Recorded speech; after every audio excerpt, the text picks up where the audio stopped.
Syrian Girl reporting, Trump has just attacked the Syrian army and air force with 60 Tomahawk missiles, destroying an entire airbase that was being used to defend a Christian town from jihadist attacks, essentially turning the US into ISIS's defense force. He did this without a UN resolution, against the will of the Russian and Chinese governments, which may result in World War III. I'm not even the one saying this. Trump is. That is the Trump before the deep state got to him. The astonishing part is how quickly Trump turned a 180. Trump went from shouting fake news to believing Al-Qaeda false flags because dead kids make him sad apparently. Yet he doesn't care about the 300 Iraqi children he bombed today. Well, I'm sure those bleeding hearts don't realize that this attack may result in the death of American children when the nukes start to fly.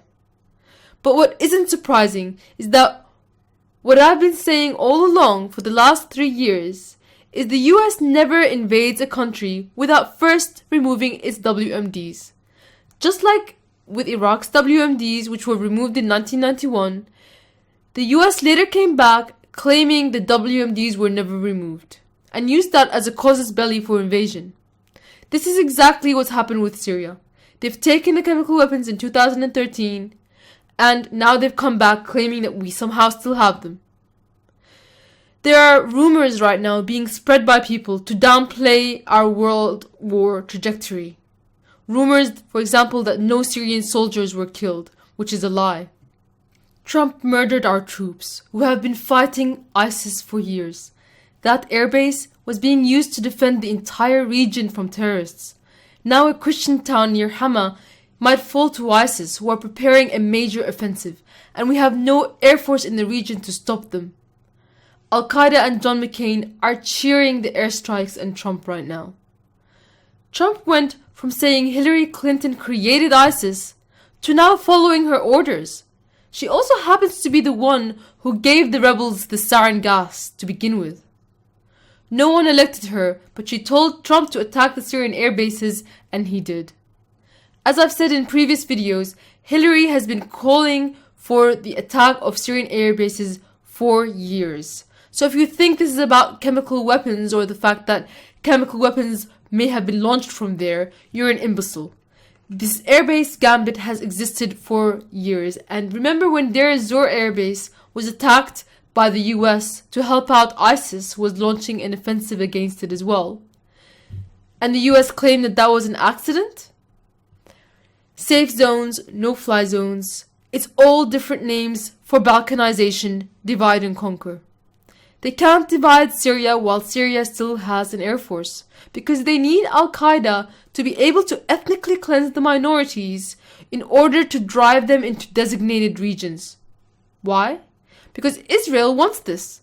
Right now, Israel are threatening Syria with war after spending years providing medical aid to Al-Qaeda.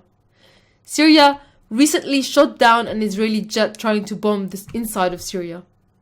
Israel has always been a part of this war, because Israel wants Syrian land. Is it worth dragging the US into World War III and spreading terrorism throughout the world? The deep state thinks so. The ex-CIA director Woolsey just advised Trump that he has to attack Syria and Iran at the same time.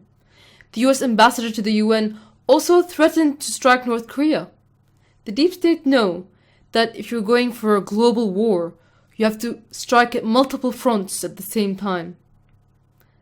Anyone thinking just one strike and it's all going to blow over and nothing's going to happen is entirely naive.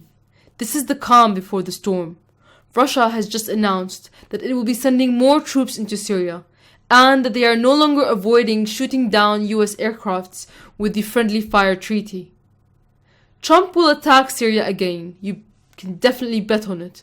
And this will escalate and will end up in total annihilation. This is the opposite of what Trump supporters voted for, and I know so many of you are angry after working so hard to get him into power.